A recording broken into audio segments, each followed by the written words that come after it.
Right now at 6:30, Illinois Secretary of State Alexi Giannoulias sits down for his first one-on-one interview since joining the race for Chicago mayor.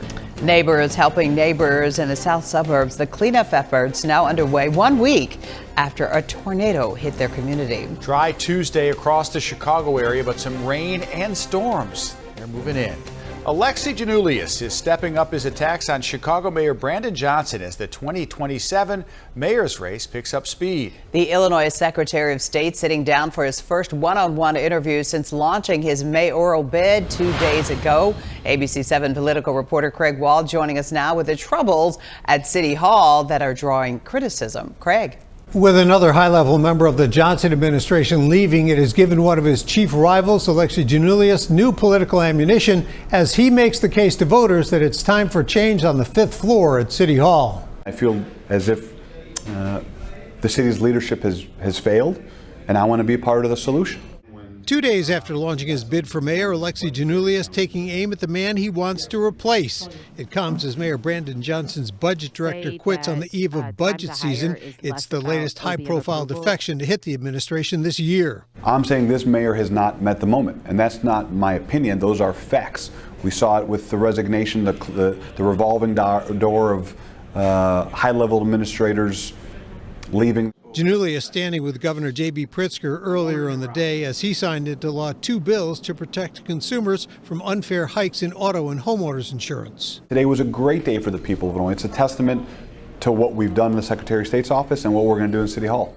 Giannoulias dodged questions about whether people should be concerned about him running for re-election as Secretary of State in November while also running for mayor next February. I think voters decide what's important to them, and I will tell you unequivocally, they want competence, they want someone who will get things done, and someone who will work to unite this city. With the CPS school board transitioning to being fully elected in November, I asked Giannoulias if he had concerns about CTU influence. Will you get involved at all in any of these races in helping any of the candidates? I think a part of our campaign is not just about winning a mayor's race, it's looking at making sure there's a city council that we can work with, an elected school board that is independent. When it comes to dealing with the city's pension crisis, Giannoulias said it will require shared sacrifice. We're all going to have to work together.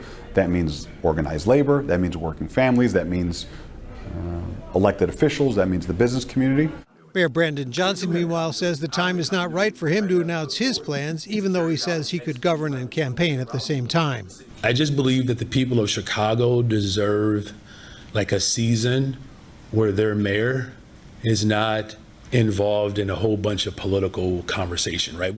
And while there are 10 declared candidates in the race, it appears one more is ready to jump in. Businessman and philanthropist Willie Wilson has scheduled a big announcement next Monday. Craig Wall, ABC7 Eyewitness News. Okay, Craig, thanks. Let's take a live look outside. A beautiful Tuesday. Nice day to be on the beach. I know. Drying out, but North Avenue Beach. I mean, it's in the 80s. It's gorgeous. It's the golden time of day. You better enjoy it because things are going to change in the next 24 hours, of course. Meteorologist Larry Mowry joining us now with a look at the ABC7 AccuWeather forecast. Hey, Larry, what's going on? Got some rain coming our way tomorrow. First thing in the morning, we'll be seeing some showers and thunderstorms in our area. Right now, it's dry and temperatures are still pretty warm, mid to low 80s. Quiet weather on the radar and satellite view right now, but out to the west, that's where rain has developed across Iowa. That's part of a cold front that's heading in our direction. It'll spread a few showers in overnight tonight for the northern half of the area, but during the morning commute tomorrow, a scattering of showers, maybe a couple of thunderstorms, and then another chance of some showers and thunderstorms tomorrow afternoon and tomorrow evening. So rain chances around tomorrow, temperature still in the low 80s, couple of storms possible on Thursday, then we'll dry things out as we go into Friday. Coming up, we'll talk about how much rain we might see on Wednesday and Thursday and look at your weekend forecast all coming up. that sounds good, Larry. We'll see you then. Cleanup continues tonight, 1 week after 7 tornadoes hit the Chicago area. ABC7's Rob Hughes is in Hazel Crest, where a group of neighbors say they're not sure where they'd be without each other's help. The wall of rain, and I do say wall, the wall of rain was just so fast. An EF1 tornado bearing down on Hazel Crest, knocking out power to thousands. As a result, Lakeisha Rutherford's sump pump stopped working. But it came out to about right here the same. Water in her garage and the lower level of her house. Damage to the gutters and siding. When it rains, it pours. Rutherford says she's currently unemployed and living with heart failure. while caring for her 15-year-old son. As long as I got strong people around me, I kind of like build off of their energy. And when the storm hit, we showed up for each other. Rutherford says each of her neighbors had different needs, including Jane Robinson, who was able to borrow power from Laura Donnelly's generator. Would have been really problematic for my son who's diabetic and his insulin. And though Laura's house was okay, her yard, she says, was a mess. Anyways, I'm out there with the rake because we have no electricity to do a blower, but they had a gas one. So her son comes out and just, cleans my yard up in a half an hour, if less. In the dark for 5 days as ComEd crews worked to restore power. This group of neighbors providing each other a little light to make it through. It's remarkable, especially as a widow. It's wonderful to have that kind of network and not feel alone. And while the tornado left a path of destruction in its wake, it also served as a reminder for why they choose to live here. You know, sometimes people say to me, well, why do you still live out there? It's like, because I got wonderful neighbors. The village of Hazel Crest also stepping in to help. A limited supply of flood kits are being made available here at Village Hall for residents whose homes were impacted. It's a first-come, first-served basis while supplies last and goes until 6 p.m. In the south suburbs, Rob Hughes, ABC7 Eyewitness News. Kindness of neighbors makes the big difference. Thank you, Rob. Well, tonight, the family of a young woman who was killed in a hit and run is pleading for the driver to turn themselves in. Well, the crash happened early yesterday morning on I-394 in Linwood. Mariah Ford and her aunt were on their way home to Sauk Village from a party when they ran out of gas. As they were walking to a gas station, a driver hit Ford. Relatives telling us that she recently turned 20 years old and graduated from Thornridge High School last year. Just so kind, very silly, bubbly. She loved to dance. I just want the person whoever did it, turn yourself in, feel way more better. I need some comfort. My daughter never deserved that. Ford's aunt says the driver who hit her did not have on their lights, so it was hard to get a good description. The family is asking anyone with any information to reach out to police. Some relief for a family in Chicago's Westtown neighborhood after a driver slammed into their home, and it was left there for days, you see, causing some serious damage. As ABC7's John Garcia reports, the homeowners were having a hard time getting help from the city until we got involved. It is an eyesore. This is the spot where the car crashed into the building. More importantly, however, it's a safety concern. Overnight, vandals broke into the car while it was still here, and police had to come and stand watch for the rest of the evening. This is what Mallory and John Bancaro waited more than 2 days for. After inspectors showed up first thing this morning, the couple got the okay to tow the car from the front of their house. The inspectors apparently saw our story where the couple questioned what was taking so long. 8 a.m. we come rushing down and the Department of Buildings is here and they said, we saw ABC7's news story. That was the first words they said. The story explained that a driver had apparently mistaken the gas pedal for the brake in her Mini Cooper early Sunday morning. The result was major damage when she crashed into the home through the heavy brick wall. We felt horrible for the woman who was driving too. She was beside herself. She was almost at a loss of words. The driver was unhurt, but also wanted the car removed. Apparently, vandals broke into the vehicle about 3 in the morning, prompting an overnight police patrol here. We felt like there was a target on our back having this car here for two and a half days. Now the work begins. Structural engineers have looked at the damage and determined it's more serious than just a hole in the wall. The couple has taped a tarp over the wall inside. Board-up crews can now put up temporary protection outside. Eventually, repair work can begin. We have weeks, months of work ahead of us. According to a statement from the Buildings Department, the inspector evaluated the site's conditions, determined there were no immediate structural or life safety concerns, and advised the Chicago Police Department the vehicle could be safely towed. In the Westtown neighborhood, John Garcia, ABC7 Eyewitness News. All right, good job, John. Thank you for that. Illinois drivers could soon see some relief from car insurance rate hikes. Governor J.B. Pritzker is signing Senate Bill 714 into law today. It lets state regulators review and challenge excessive auto insurance rate hikes. Insurance companies will also be required to give customers at least 30 days notice before increasing premiums by more than 10%. We're saying very clearly to the insurance industries, to special interests, that we're no longer going to allow you to take advantage of consumers. The new law taking effect on July 1st of next year. The governor also signing a bill on home insurance rates today. For 3 decades, Wishbone has been a very popular brunch spot to catch up with family and friends. Now the iconic spot in Chicago's West Loop is closing its doors. ABC7's Leah Hope talked to some customers who are wishing the news wasn't true. The location has changed over the years, but loyal customers have found Wishbone and kept coming back. Now that there's word the iconic restaurant is closing, customers are coming in for the food and to see the owner one last time. What started as an eclectic, affordable artist hangout became a staple for those looking for comfort food and comfortable confines, with many paintings by the owner's mother. Wishbone will close later this month after trying to adapt to fewer people coming downtown for work and meals. We were just sad, just devastated. It's like a household name. It's like, you know, we've been coming here for years. Owners Joel and Julie Nixon had decided it's time. Julie is usually behind the scenes, but everybody knows Joel. I'm kind of torn up about it, to be honest with you. Because we are kind of, we've worked together for so long. 36 years of navigating the market. They've cultivated immensely loyal customers with their Southern cuisine and always included employees in their plans. You're not going to last in the restaurant business if you're not taking care of your team members, because that will trickle down to the customers.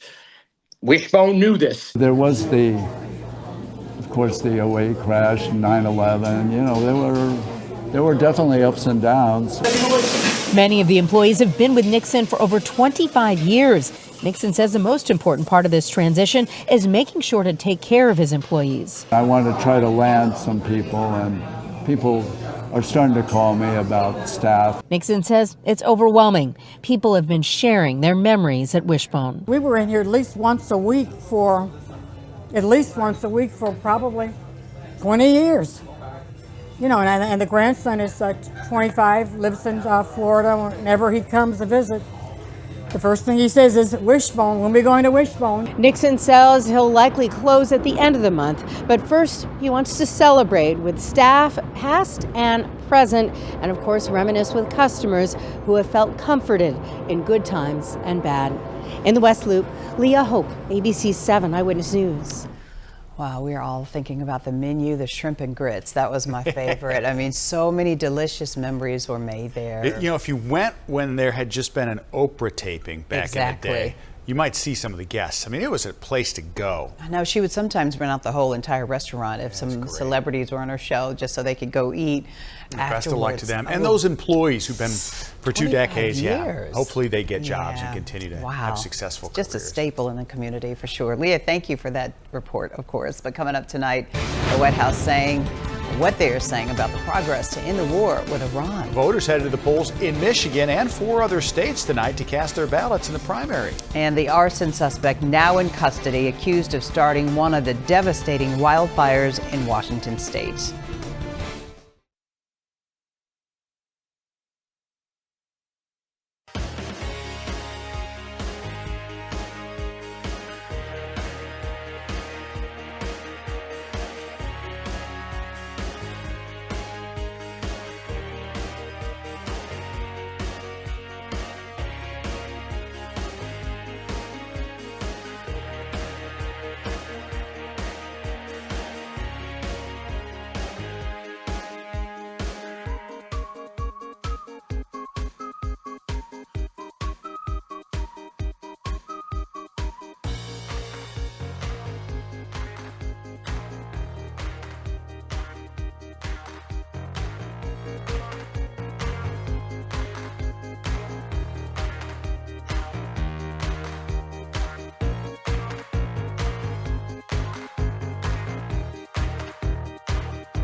There are signs of progress tonight on efforts to end the war with Iran.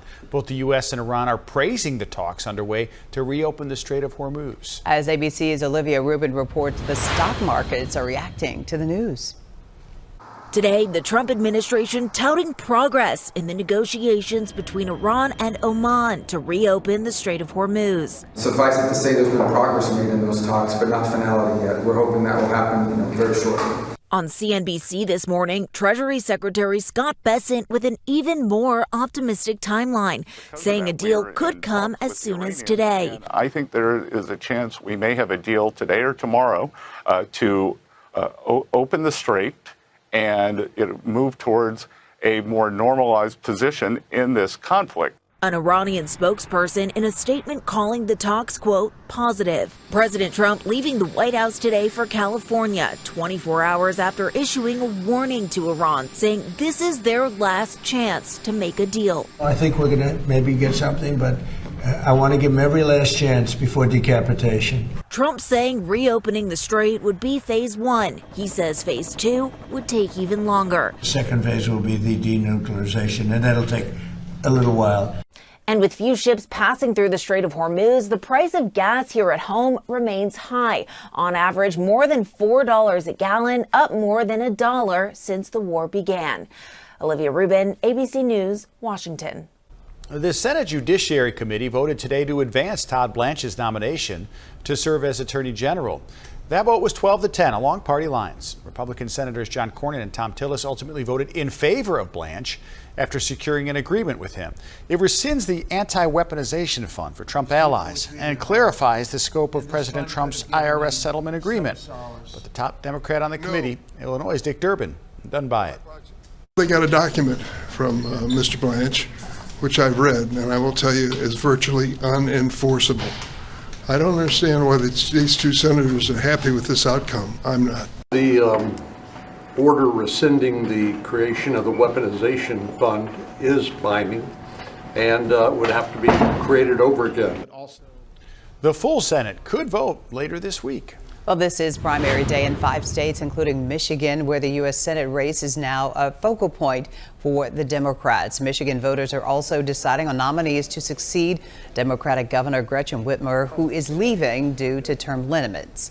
Now, there's also primary elections being held in Kansas, Missouri, Virginia, and Washington state. Coming up tonight, a man in custody right now suspected of starting one of the devastating wildfires out west. And Larry is coming back with some rain and storms in your forecast for the Chicago area.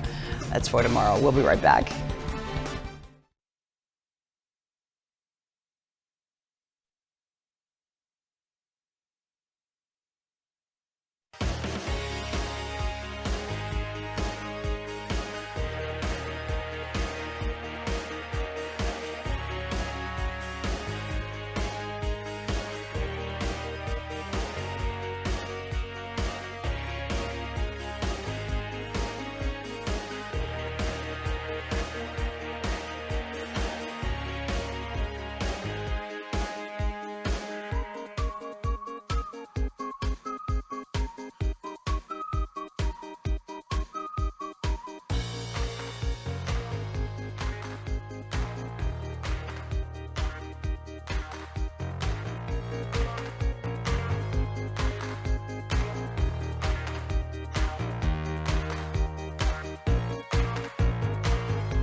Tonight, a man is in police custody on suspicion of arson for allegedly starting one of the wildfires raging in Washington state. In Spokane, more than 10,000 acres have now burned and hundreds of structures have been destroyed. Here's ABC's Rena Roy with a look at the destruction. As wildfires rage in Washington, police arresting a 37-year-old man who they say is responsible for starting the Old Trails fire, the most destructive of the 3 fires tearing through Spokane. The witness, a citizen, very good citizen, noticed a male standing on the side of the road looking into the trees as he was going to pick somebody up.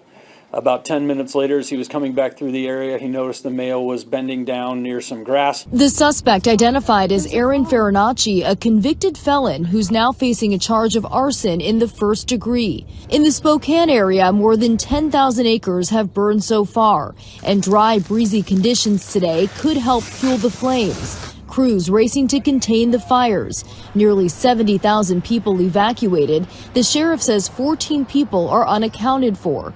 Firefighters say at least 700 structures have been destroyed, and that number could go up. I've been to a lot of places around the world, and I can tell you today that that's a war zone. Looks like bombs went off because the houses are just in ashes. I mean, there's fireplaces standing and cars burned. Kathy Sherrick's home now gone. I feel lost.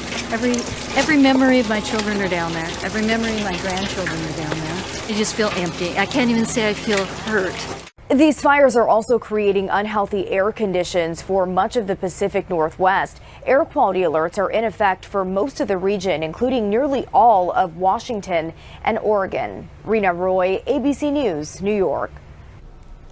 Thank goodness we don't have to deal with that here. Yeah. This is what we are finding joy in, the golden time of day.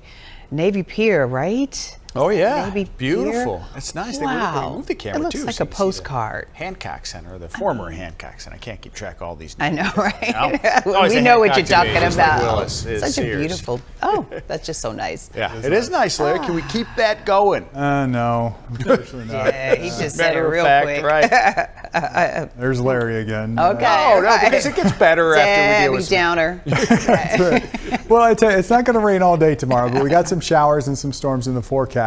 And even overnight tonight, there'll be some areas that catch a little bit of rain. Right now, it's all quiet. It's going to stay dry through the course of the evening for most of us. There are some showers and some storms back across parts of Iowa. That's part of the cold front that will approach us. And late this evening, 10, 11 o'clock, midnight, could have a couple of showers out around the Rockford area.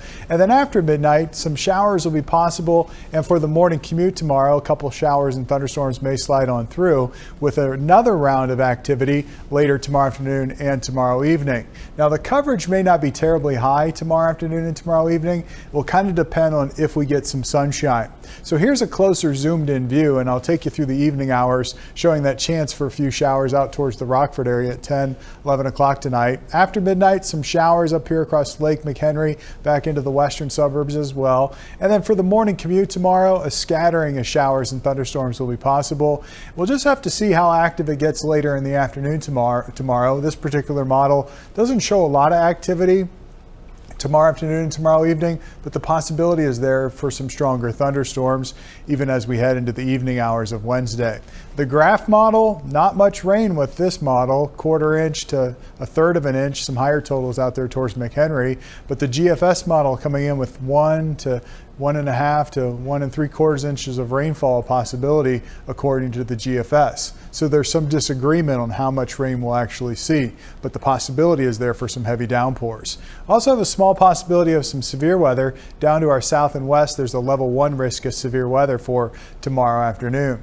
Right now it's all quiet outside. I showed you that gorgeous picture from Navy Pier camera a second ago. This is from our Columbia College camera looking out over Grant Park and the lake. It's 84 right now officially at O'Hare. Most areas are still in the mid 80s, 84 in Burbank, 85 right now in Wilmette, 80 in Hampshire, 81 in Geneva, 82 in Kankakee, and very quiet weather for our area at this time. Tonight we'll drop into the low 70s and upper 60s. Tomorrow, upper 70s to low 80s for afternoon highs. That's a little cooler than today. We had a high today of 85, 1 degree above average. Average high is 84. Low this morning was 69 degrees. So there's the front for tomorrow. And what happens with the front is it stalls out overhead during the day tomorrow and hangs in the area as we go into Thursday. So I'll keep some thunderstorms in the forecast for Thursday as well. Although the favorite area will be south, there's the chance of a few storms on Thursday. Then as we go into Friday, we're looking pretty good. Partly sunny skies, temperatures in the 80s with rain staying to our south and to our west. Tonight, a few showers after midnight. Tomorrow, we'll see scattered showers and storms in the morning and more scattered storms later in the afternoon and evening. Chance of a few storms on Thursday. We're dry Friday and looking great for the Bud Billiken Parade. And then more storms return for Sunday, Monday, and Tuesday. But heading to the parade on Saturday, it's going to be warm. It's a mix of sun and clouds. Muggy too. Heat index value is up around 90 degrees by the time we get to the noon hour on Saturday with air temperatures in the mid-80s. It's been hotter. Yesterday was hot. Or last year was hot. And wetter too. 10 a.m. right here on ABC7 we're going to be broadcasting. So we like it hot. Great day. Just as long as it doesn't rain, right? Looks dry. Right. Looks dry. Thank you, Larry. Coming up tonight, everybody, hear from the stars of The Shards. It's the new Ryan Murphy series coming to FX and Hulu this week.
The Spirit Halloween chain already getting into the holiday spirit. The popular seasonal retailer just opened its flagship store in New Jersey. There are plans to open many more pop-up locations to come over the next several weeks. USA Today reports the chain plans to open nearly 1,600 locations this year. So it's time. excited. I know. I can't wait. I mean, it's already time. The stores are full. Well, get ready for your next TV obsession from Ryan Murphy. This time he's rewinding back to high school in the 1980s. Yeah, this one looks really good. Here's ABC's Joel Gargiulo with a first look at The Shards coming soon to FX. Tell me about this story.